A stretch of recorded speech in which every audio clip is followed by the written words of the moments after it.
अस्सलामुअलैकुम।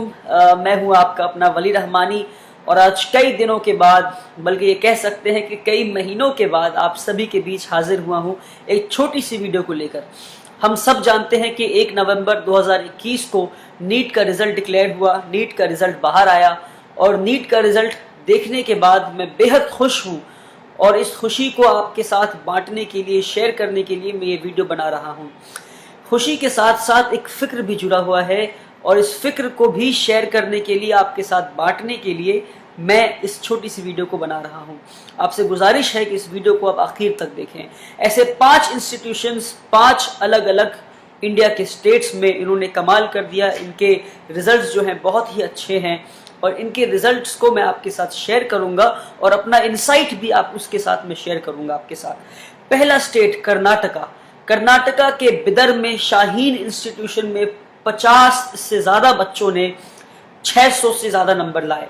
यानी जो नीट का एग्ज़ाम होता है वो 720 नंबर का होता है, इसमें 720 में नंबर में 50 बच्चे ऐसे हैं जो 600 से ज़्यादा नंबर लेकर आए और अप्रॉक्सीमेटली ऐसा एस्टिमेट किया जा रहा है कि 400 से ज़्यादा गवर्नमेंट सीट्स इस इंस्टीट्यूशन के बच्चे जो हैं वो हासिल कर लेंगे। और 10% अगर ऐसा होता है तो गवर्नमेंट एंटायर स्टेट का 10% गवर्नमेंट कोटा सीट्स इस इंस्टीट्यूशन के बच्चे जो हैं वो हासिल कर रहे हैं, वो कैप्चर कर रहे हैं, वो जीत ले रहे हैं, इस तरह हम कह सकते हैं इसको। और उसके बाद हम आगे बढ़ते हैं अल अमीन मिशन बंगाल में, जिन्होंने एजुकेशन के लाइन में रेवोल्यूशन ला दिया, इनकलाब ला दिया।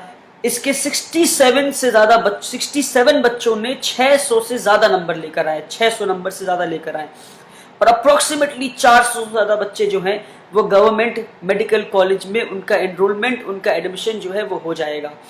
बिहार की बात करते हैं, रहमानी 30 इंस्टीट्यूशन, इसमें 35 बच्चों ने 600 से ज़्यादा नंबर लेकर आए। 720 में से 600 से ज़्यादा नंबर 35 बच्चों ने लेकर आए और अप्रॉक्सीमेटली ऐसा एस्टिमेट किया जा रहा है कि 60 से ज़्यादा बच्चे जो हैं वो गवर्नमेंट मेडिकल कॉलेज में उनकी एडमिशन हो जाएगी।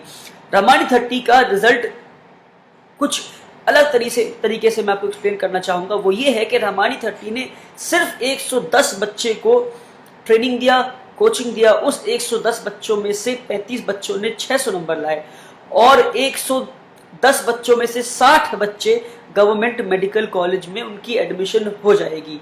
और यही नहीं बल्कि 2 स्टेट टॉपर, 29 स्टेट में से 2 स्टेट टॉपर रहमानी 30 से हैं। बिहार स्टेट टॉपर जिया बिलाल, रहमानी 30, मणिपुर स्टेट टॉपर सादिया, रहमानी 30 की स्टूडेंट, रहमानी 30 की प्रोडक्ट। हम आगे बढ़ते हैं। तेलंगाना में एमएस एकेडमी के 6 बच्चों ने 600 से ज़्यादा नंबर लाए, 8 बच्चों ने 500 से ज़्यादा नंबर लाए और ऐसा अप्रॉक्सीमेटली एस्टिमेट किया जा रहा है कि 40 से ज़्यादा बच्चे गवर्नमेंट मेडिकल कॉलेज में, इनके बच्चे गवर्नमेंट मेडिकल कॉलेज में उनके एडमिशन, उनका एनरोलमेंट हो जाएगा।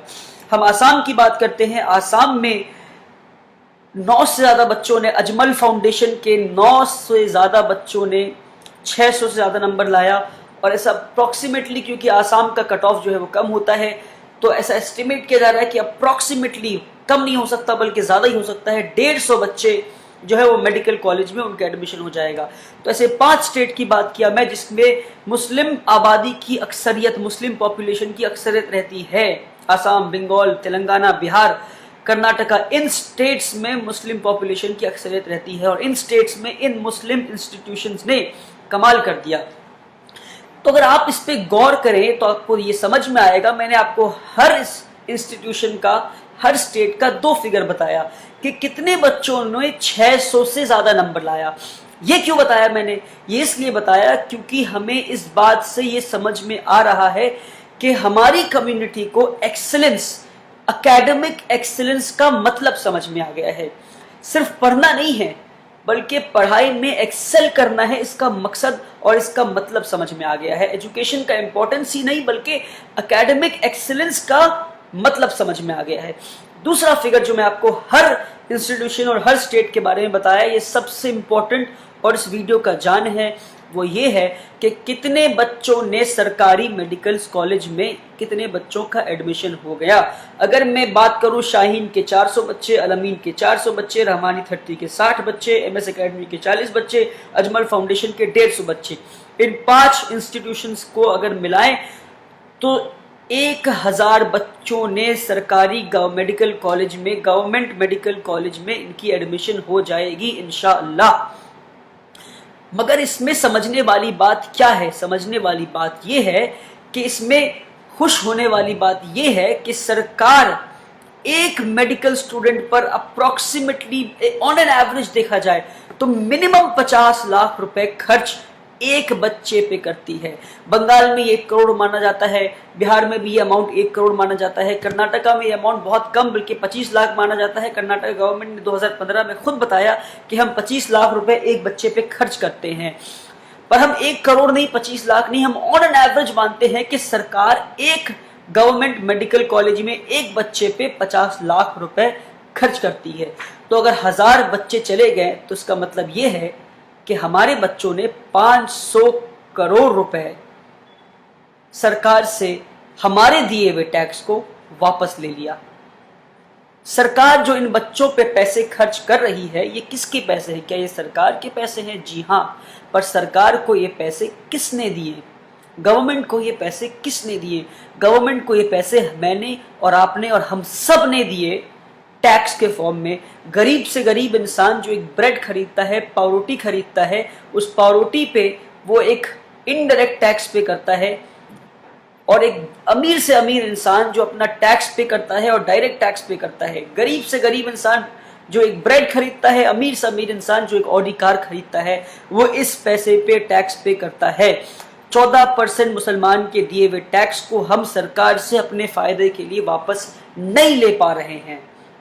तो इन इंस्टीट्यूशंस ने यह कमाल किया है कि हमारे दिए हुए टैक्स के पैसे को हम अपने फायदे के लिए इस्तेमाल किस तरह कर सकें ताकि हमारे बच्चे डॉक्टर बनकर on a large scale, on a larger picture देखा जाए तो किस तरह फिर देश की फायदे कर सकते हैं। अल्लाह ने हमें इस सरजमीन पे भेजा है इंसानियत को सिर्फ फायदा पहुंचाने के लिए, और हम इंसानियत को फायदा किस तरह पहुंचा सकते हैं? ऐसे डॉक्टर्स बनकर, इंजीनियर्स बनकर। और अगर हम सरकार अपने दिए हुए टैक्स के पैसे को वापस ना ले पाए तो फिर क्या फायदा? इन इंस्टीट्यूशंस ने कमाल कर दिया है। अगर जिस तरह मैं बताया, रहमानी 30 के एक बच्चे जिया बिलाल ने ऑल इंडिया रैंक 19th लाया, ओबीसी रैंक 3 है, तो मान लेते हैं कि 19th रैंक है, इनका श्योर शॉट गारंटी के साथ इनकी एडमिशन एम्स में हो जाएगी। सरकार का डेटा ये बताता है कि एम्स के एक बच्चे पे सरकार 1.7 करोड़ रुपीस खर्च करता है, यानी 1 करोड़ 70 लाख रुपए एक बच्चे पे खर्च करता है। यानी इस एक बच्चे की कोचिंग पे मैंने कॉल किया रहमानी 30 में, तो मुझे पता चला इसकी कोचिंग पे सिर्फ 2 लाख रुपए खर्च हुए हैं। ये 2 लाख रुपए किसने दिए? शायद किसी अल्लाह की नेक बंदे ने इस बच्चे के लिए, और ये बच्चा यतीम है, इज एन ऑर्फन, इस बच्चे की पढ़ाई के लिए 2 लाख रुपए दिए। 2 लाख रुपए में इस बच्चे ने सरकार से 1 करोड़ 70 लाख रुपए वापस ले लिया और खुद डॉक्टर बनेगा और ना जाने कितने करोड़ रुपए का इलाज ऑन अ लार्ज स्केल और देश का फायदा करेगा। तो इस कैलकुलेशन को आप समझें, और इस कैलकुलेशन को समझने के बाद, और जितने इंस्टीट्यूट ऑफ नेशनल इंपॉर्टेंस हैं जिसमें रिकॉर्ड है ऑन कि हमारी पॉपुलेशन, हमारा enrolment institute of national importance, AIIMS, IITs, NITs, IIMs, ये जितने आईएनआई इंस्टीट्यूशंस हैं, इंस्टीट्यूट ऑफ नेशनल इंपॉर्टेंस, इसमें हमारी एनरोलमेंट स्ट्रक्चर कमेटी बताती है कि हमारी एनरोलमेंट सिर्फ 1.7% है। यानी हमारी पॉपुलेशन 14% टैक्स दे रही है, और इस टैक्स के पैसे को सरकार इन इंस्टीट्यूशंस में, आईआईटी में 3 करोड़ 4 करोड़ एक बच्चे पे खर्च, एम्स में 2 करोड़ एक बच्चे पे खर्च, और हम इन इंस्टीट्यूशंस में नहीं जाकर अपने दिए हुए टैक्स के पैसे को वापस नहीं ले पा रहे हैं। तो इन इंस्टीट्यूशंस को Shaheen, Al-Ameen mission, Rahmani 30, MS academy, Ajmal foundation, और इसके अलावा और भी गिफ्टेड 20, ये जितने इंस्टीट्यूशंस हैं, इनके इंपॉर्टेंस को समझें और इनको आप जिस तरह हो सके मॉरल सपोर्ट दें, फिजिकल सपोर्ट दें, फाइनेंशियल सपोर्ट दें, और ऐसे इंस्टीट्यूशंस और खोलने की कोशिश करें। खोलने की कुव्वत नहीं है तो इन इंस्टीट्यूशंस को ज्वाइन करें, इन्हें मॉरल सपोर्ट दें और इनके बारे में लोगों को बताएं। और इस वीडियो को, अगर आपको इस वीडियो को करेक्ट समझ में आया है तो आपसे गुजारिश है कि इस वीडियो को आगे शेयर करें और एजुकेशन के इंपॉर्टेंस और अहमियत और एकेडमिक एक्सीलेंस के इंपॉर्टेंस को आगे बढ़ाएं। थैंक यू सो मच, जज़ाकल्लाह खैर।